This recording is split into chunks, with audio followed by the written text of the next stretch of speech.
자, 오늘 우리가 이제 신앙생활하면서 굉장히 헷갈리는 것 중에 이제 그런 것입니다. 인간의 실수와 인간의 야망이 하나님의 섭리와 하나님의 계획, 하나님의 그 놀라운 나라에서 도대체 의미가 있는 것일까? 어떤 기여를 하고 있는 것일까? 그거에 대해서 생각해 보려고 합니다. 그리고 하나님께서 야곱에게 주신 언약은 어떤 방식으로 성취가 되는가?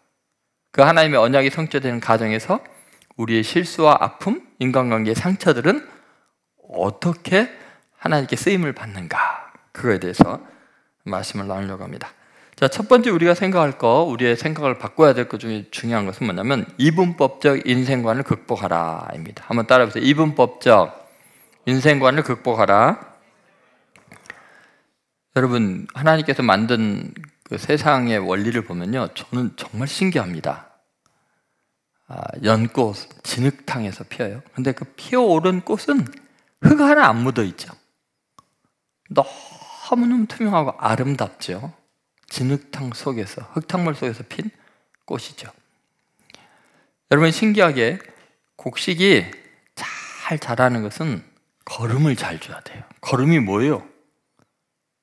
인간의 배설물들, 짐승의 배설물들, 썩은 것들, 그런 거 아니에요. 그걸 줘야 아름다운 꽃이 피고 색깔이 좋고 열매가 탐스러워져요. 여러분, 하나님께서 우리 인간들에게 뭐를 알려주고 있나 보세요. 네 인생에 냄새나고 쓰레기처럼 버려져야 되는 순간들이 너의 영혼의 자양분이 되고 네 영혼의 꽃을 피운다는 거예요. 열매를 맺게 하는 것이 하나님의 섭리니까. 온 우주 만물을 그렇게 만드신 하나님이 그럼 우리의 삶에도 그렇게 역사하시는가? 한번 찾아보려고 그래요. 여러분, 우리들은요, 그동안 너무너무나 이분법적인 사고 구조로 내 자신과 세상 사람들을 바라봐 왔어요. 무슨 말이냐면요, 내가 살아가는 순간에 어떤 순간은 너무나 부끄럽고 죄악돼서 그건 내 인생의 일부가 아니었으면 해요. 내 삶에서 어떤 사람을 만나서 받은 상처와 아픔들, 그로 인한 고통들과 괴로움은 사실 그런 인간이 내 인생에서 없었어야 했는데 라고 완전히 제거하려고 해요. 여러분, 놀랍게도 하나님은 그 모든 건 하나도 헛되이 여기지 않으시고 내 아픔과 눈물과 고통을 하나도 낭비하기를 원하지 않으세요. 다 주님은 그것 담으시기를 원해요. 너는 힘들었잖아. 너가 이렇게 눈물을 흘렸잖아. 너가 이렇게 아팠는데 그것 그냥 없어지면 안 돼. 의미 있게 내가 만들어줄게. 그래서 여러분, 하나님께는요, 모든 내 삶의 흔적들이 잘한 거나 못한 거나 다 너무 고결하게 느껴지고 사랑스러운 재료로 하나님은 바라보고 있다는 거예요. 자, 성경에 실제로 나오는 이야기들을 보면요, 인간의 질투와 시기와 경쟁심 속에 있는 아픔과 상처, 이 모든 걸 사용하셔서 하나님은 당신의 거룩한 뜻을 이루고 계시다는 거예요. 여러분, 오늘 그 본문에 나오는 이 이야기가 대표적으로 그것을 보여주고 있는데요, 야곱이라는 사람 자체가 이름의 뜻이 속이는 자, 사기꾼이에요. 인생 내내 그러고 살아요. 삼촌 라반의 집에 가는 이유가 뭐죠? 왜 가요? 형을 속였기 때문에, 아버지도 속였기 때문에, 하나님의 이름도 거짓말로 이용해 먹었기 때문에 자기 집에서 살 수가 없는 거예요. 형이 자기를 죽이려고 하니까 아버지 어머니가 가출을 시켜요. 이러다가 두 형제 칼부림 나겠다 해서 실패한 인생이에요. 그런데 그 야곱이 하나님께 그 절망 가운데서 약속을 받은 것이 뭐냐면 너의 자손이 땅의 티끌처럼 많아지겠다. 그렇게 절망 가운데 언제 목숨 잃을지 모르는 실패한 그 인간에게 하나님이 복을 주시자. 모든 민족이 너로 인해서 복을 받게 돼. 말도 안 되는 언약이었어요. 그런데 여러분, 하나님께서는 도대체 어떤 과정을 통해서 그런 절망적인 상태에 있는 정말 사기꾼인, 인간관계 엉망이 된 이 사람의 인생을 그렇게 위대하게 바꾸시겠다는 걸까요? 뭐 하나도 아름다운 게 없고 사랑할 만한 게 없는 사람 아니에요. 그래서 어쨌든 삼촌 라반의 집에 가서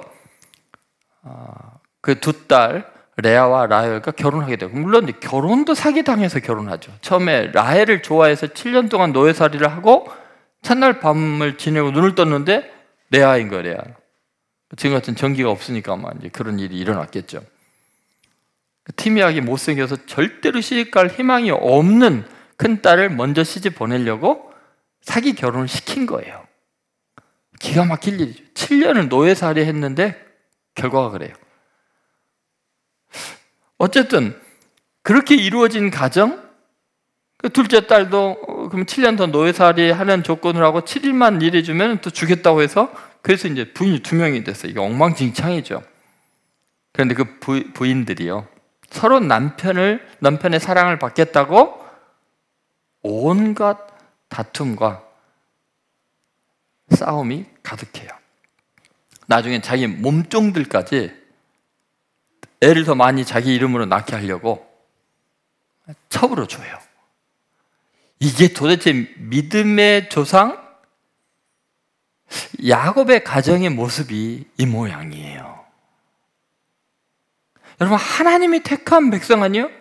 이 야곱이 나중에 이스라엘이라는 이름을 얻게 되고 지금 이스라엘 민족이 되고, 거기에서 12지파, 하나님의 거룩한 백성들인 12지파가 그 집안에서 나오는 거예요. 도대체 이해가 안 갑니다. 여러분, 어떻게 집안이 이렇게까지 엉망일 수 있을까요? 여러분 중에 혹시 야곱의 집안보다 더 복잡한 집안이 있으면 한번 손 들어보세요. 이건 도대체 있을 수가 없는 일이에요. 지금의 윤리 기준으로나 그때 윤리 기준으로나 마찬가지인 것 같아요. 말도 안 돼요. 인간의 욕망과 시기심과 이 갈등이 가득한 집안이었어요. 얼마나 그 갈등이 심했으면요, 나중에 요셉이라는 그 아들은 어떻게 해요? 형들이 죽이려고 했잖아요. 차마 못 죽이고는 노예로 팔 정도로. 여러분 중에 그래요? 여러분 동생이 죽이려다가 노예로 판 사람 있어요? 없잖아요. 이렇게 엉망진창이었어요. 그런데 신기하게도 저는 성경 이 본문을 읽으면서 놀라운 점이 하나가, 그 거룩하다는 하나님이 한마디 책망이 없어요. 너희같이 더러운 집안은 없어져야 돼, 그런 게 표현이 없어요. 오히려 축복해 주셔요. 자손이 땅의 티끌처럼 하는 모든 민족이 너희들로 인해 복을 받게 될 거다.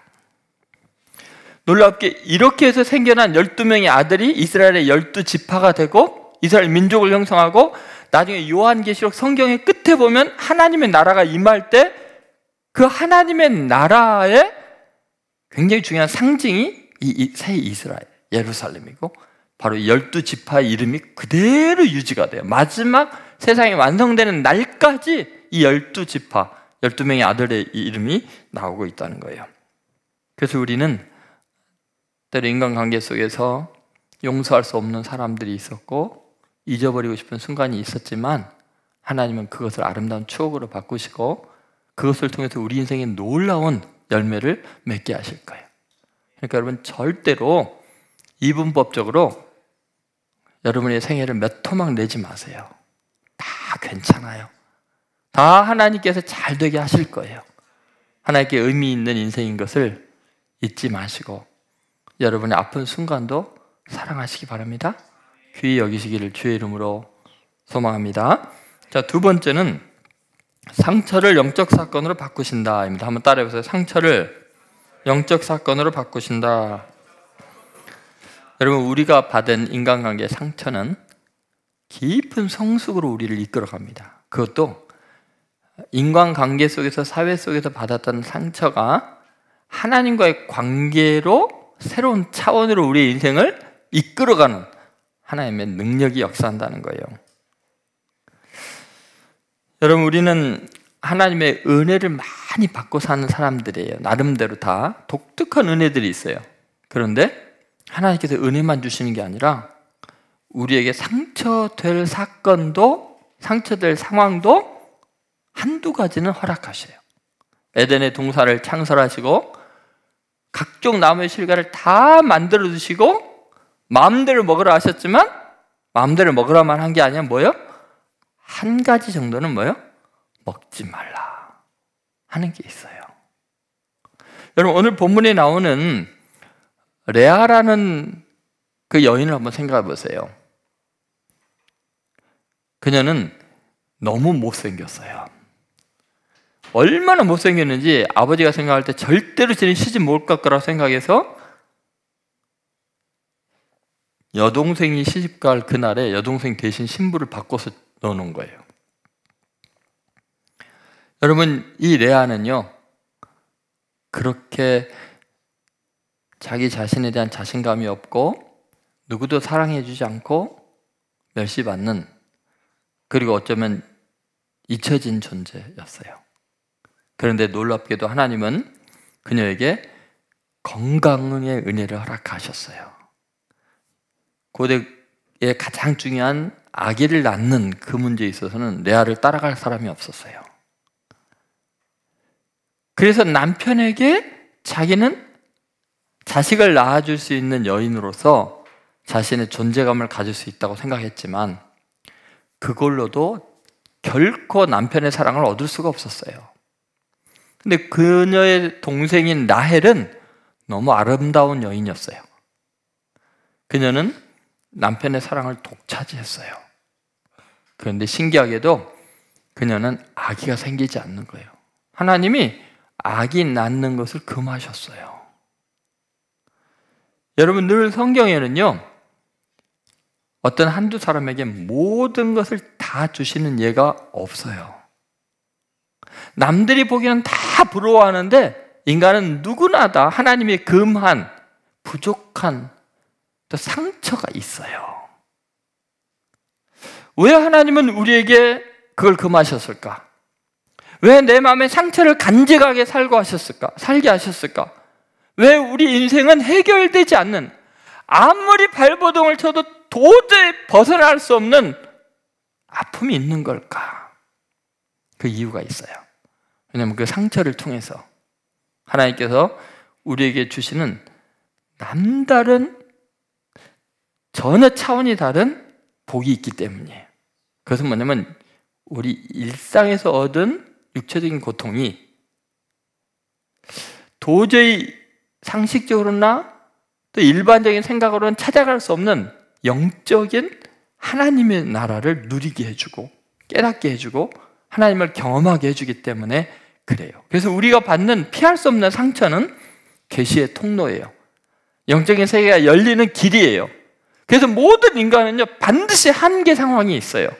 그것 때문에 우리는 정말 진실한 그리스도인들이 될 수 있고 하나님을 만날 수 있는 길이 열리는 거죠. 여러분, 이제 레아를 한번 이제 생각해 봅시다. 오늘 본문에 나오는 레아는 너무너무나 서러웠어요. 남편의 사랑을 어떻게든지 얻고 싶은데 지금 불가능한 것을 원하고 있어요. 그녀의 희망은 자기가 잘할 수 있는 것으로 남편의 마음을 얻는 거죠. 그것은 자녀를 생산하는 거였어요. 애가 태어났는데 첫 번째 아들을 낳았어요. 그래서 이름을 르우벤이라고 쳤어요. 르우벤의 뜻이 뭐냐면 보라, 벤, 아들이다, 이런 말이에요. 지금 이 이름을 어떻게 보라, 아들이다 이렇게 지었을까요? 그게 무슨 말이에요? 이제 드디어 내 존재감을 봐라. 나 말고 누가 야곱에게 아들을 낳아주냐? 당신도 봐. 내가 당신한테 아들을 낳아줬잖아. 보라, 아들이다. 가슴 아픈 이야기예요. 이름을 그렇게 지었어요. 여러분, 제 이름을 보라, 아들이다 그렇게 지으면 이상하잖아요. 내세울 곳이 없는 인생에 어느 날 당당히 소리칠 수 있을 만한, 그래서 남편이 이제는 나를 주목하고 바라보고 사랑하겠지 하는 기쁨의 탄성이었어요. 창세기 29장 32절 같이 읽어보겠습니다. 레아가 임신하여 아들을 낳고 그 이름을 르우벤이라 하여 이르되 여호와께서 나의 괴로움을 돌보셨으니 이제는 내 남편이 나를 사랑하리로다 하였더라. 저는 이 구도가 너무 웃겨요.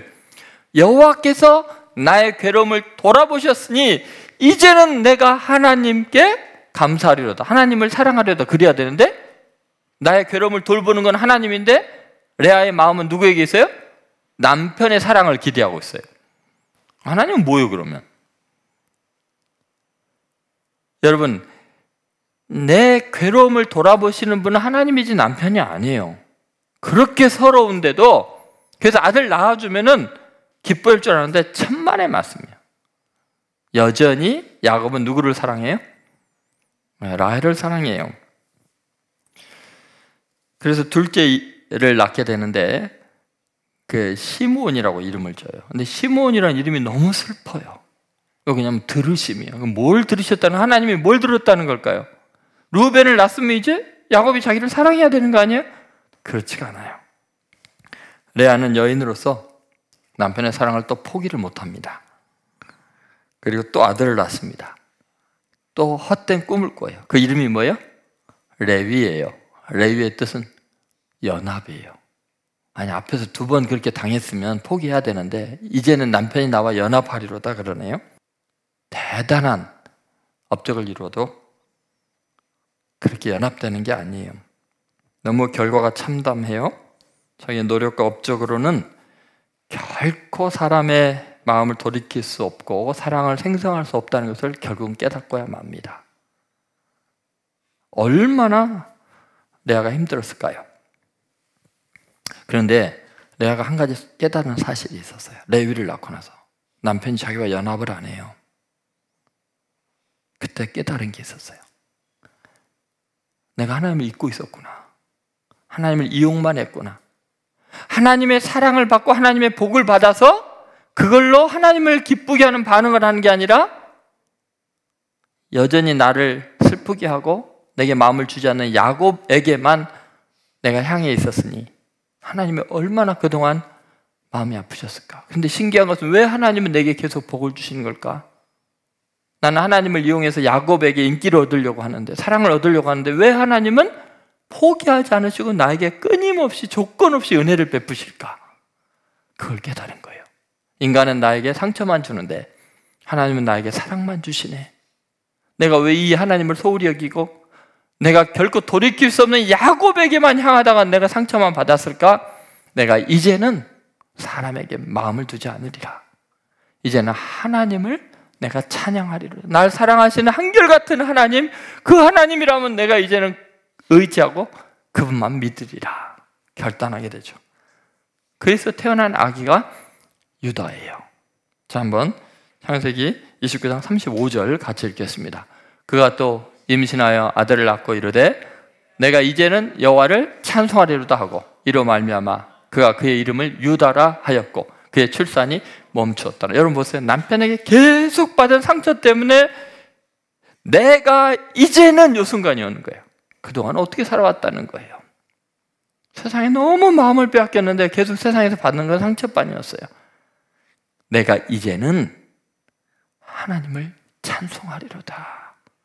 하나님 한결같은 사랑 너무 감사해요. 나는 주님을 배신했고 잊었고 떠나 있는데 하나님은 나에게 끝까지 이렇게 많은 은혜를 베푸셨네요.